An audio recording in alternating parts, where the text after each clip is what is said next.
Are you wondering what not to do before buying a house? In this video, I'll be sharing 18 things. Yes, this is a full list of what not to do before you close on your new house. So let's dive into it right now.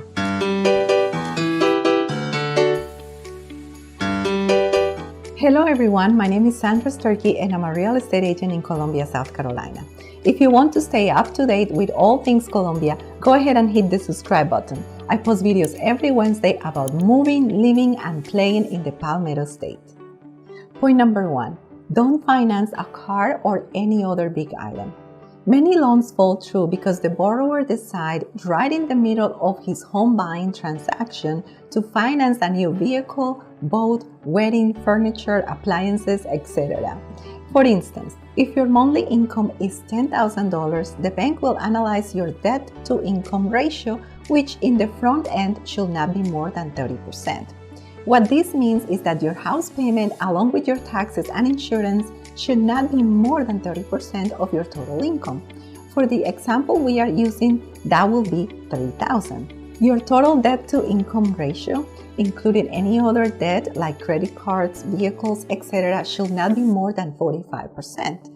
In this case, $4,500 when your monthly income is $10,000. Point number 2, don't max out your credit cards. When you are pre-approved for a home loan, the financial institution looks at your entire credit utilization. If you use your credit cards often, make sure you pay them off every month so you can keep the same debt-to-income ratio throughout the loan application process. Point number 3, not doing your research. Most people assume that their current bank will provide the best terms for their home loan, but that's not always the case. Make sure you shop around to get the best interest rate and also find out your down payment amount and closing costs. Don't assume that you need a huge down payment. Sometimes individuals can buy a home with as little as 3% down. Keep in mind that there are some programs that offer down payment assistance. We just need to determine if you are eligible. If you are a veteran, you can obtain 100% financing when meeting certain criteria. Point number 4. Don't change careers or quit your job. Banks like to see a good working history in the same trade or line of business.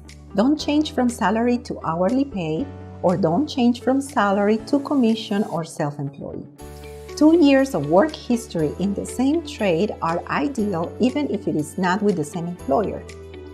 If you are moving to the Palmetto State, all you need is either transfer docs, or if you already have a job here waiting for you, an offer letter that specifies your salary or hourly pay and how many hours a week you will be working will suffice.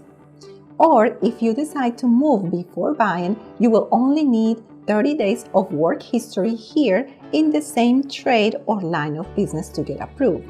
If you change trades, then you're going to need 2 years history of work. Point number 5, do not close any inactive credit card accounts.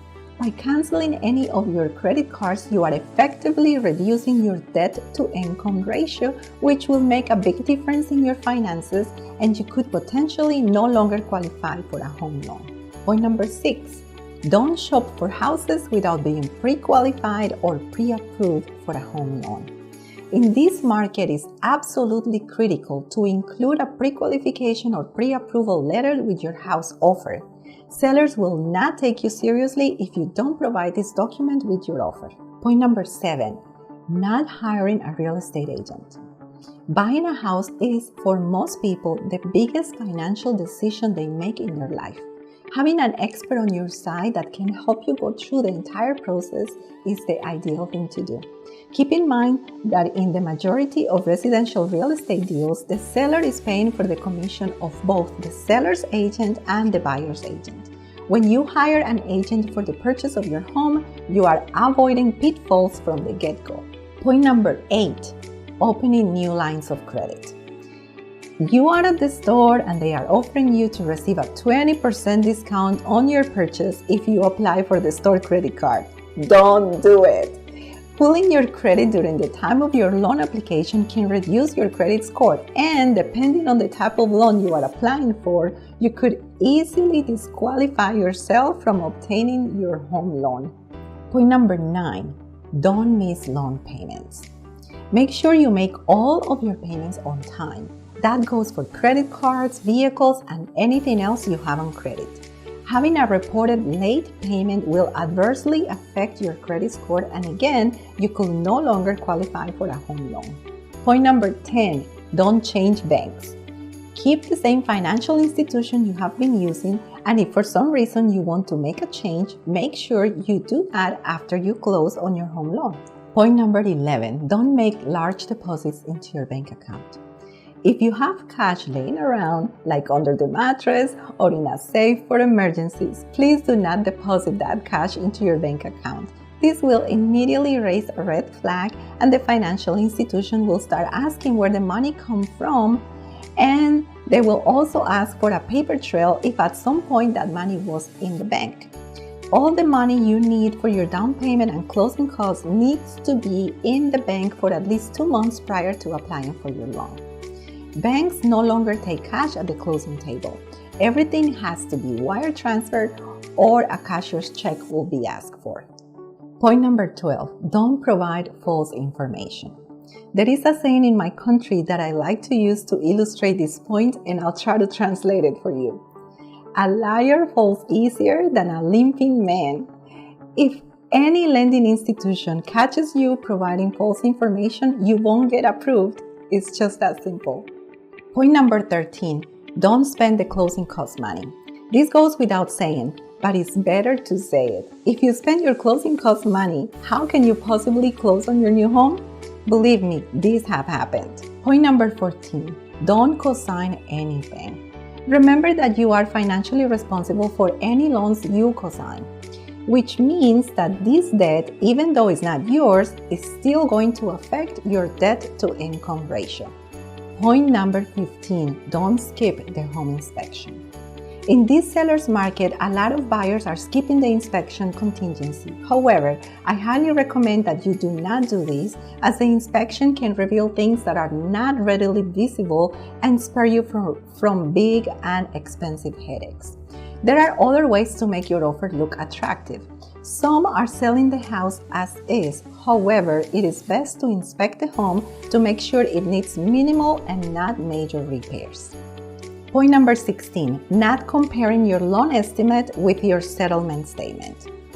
When you start the application process, the bank will provide an estimate on all of your closing costs along with the interest rate, terms, etc.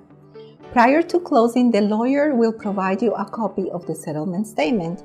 You need to compare everything and make sure that there are no extra fees. Clerical errors are bound to happen. This is why it's good to have your real estate agent helping you every step of the way. Point number 17, don't give your earnest money directly to the seller. Your earnest money should be deposited into an escrow or trust account, preferably the bank account of the title company or lawyer who is going to facilitate closing the deal. Some brokers have a trust account where they deposit the earnest money until closing day. In this case, the title company will include that money as part of the commission for the real estate transaction. Point number 18, don't forget to switch your utilities. If you think this doesn't happen, think again. Somebody I know forgot to switch the water into his name, and of course the utility company disconnected his service and he was without water for 24 hours. So don't let this happen to you.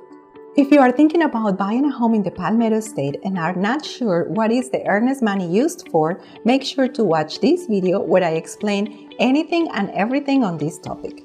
Thank you for watching. If you like this video, make sure to hit the like button, leave a comment down below letting me know if you are planning to move to Colombia or surrounding areas, and be sure to hit the subscribe button. I post new videos every Wednesday all about living in the Palmetto State. See you next week.